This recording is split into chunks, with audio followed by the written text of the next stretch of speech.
नमस्कार मित्रांनो, माझं नाव प्रमोद रानडे आहे. आता आपण अभ्यास करणार आहे.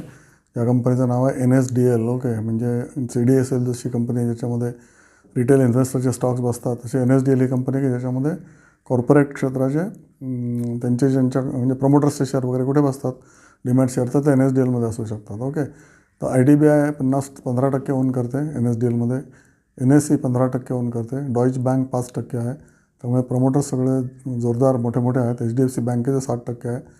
ओके, आणि नंतर सुट्टी ही गव्हर्मेंट इन्स्टिट्यूट आहे, त्यांचे 5%, HSBCचे 3% आहेत, सिटी बँकेचे 3% आहेत, SBI 3%, union bank 3%, Canara 2.3%. Okay, अशी ही कंपनी ओनरशिप डेडली आहे. ओके, सगळ्या चांगल्या बँका आणि इन्स्टिट्यूट्स ओन करतात NSDLला. P/E 63 आहे, त्यामुळे महाग आहे का शेअर तर नाही आहे महाग, कारण तो खाली आलेला आहे. ओके, ROC 23.6% आहे, ROE 17.8% आहे. ओके, इक्विटी फक्त 40 कोटी आहे आणि फेस व्हॅल्यू 2 आहे आणि बॉरोईंग 0 आहे.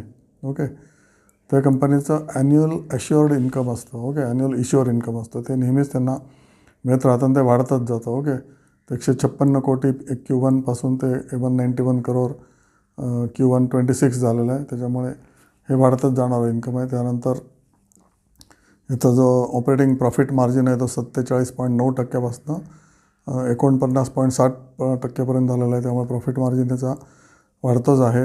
ओके, आणि त्यानंतर नेट प्रॉफिट PAT मार्जिन हे सुद्धा 42%वरनं 44% झालेलं आहे, त्याच्यामुळे प्रॉफिट मार्जिन पण वाढलेलं आहे. आणि ओव्हरऑल ही कंपनी नेहमीच बिझनेसमध्ये राहणार आहे, कारण जसं NSDL आणि CDSL या दोन्ही कंपन्यांना फॉरएव्हर बिझनेस असणार आहे, त्याच्यामुळे तुम्ही याच्याकडे लक्ष द्या. आणि टेक्निकल ग्राफ बघा, आता हा शेअर पडलेला असेल, 200-300 नक्कीच पडलेला आहे. ओके, आणि डीमॅट अकाउंट्स या कंपनीमध्ये कोणाचे आहेत तर प्रचंड मोठ्या 4 कोटी डीमॅट अकाउंट आहेत. ओके, यांच्याकडे प्रवीण कुमार गुप्ता आहे, चेअरमन आहे त्याचे, आणि Vijay Chandak he is managing director and CEO, जे अर्लियर ICICI डायरेक्टचे हेड होते. ओके, ही इज नाव मॅनेजिंग डायरेक्टर. तर चांगली कंपनी आहे, म्हणून याचा मी हा शेअर अभ्यासासाठी घेतलेला आहे. NSDL तुम्ही पण बघा.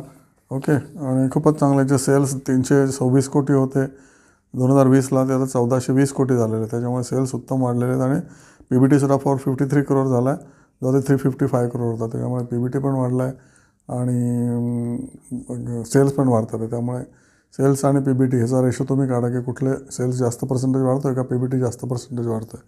तर PBT जास्त पर्सेंटेज वाढत असला तर obviously this worth taking this share, आणि obviously this will grow to may be 2000 rupees in next 3 years or so. जसा CDSL वाढला, 300-400 रुपयाला होता CDSL, तर आता सध्या 1300 रुपयाला आहे. बघा तुम्हाला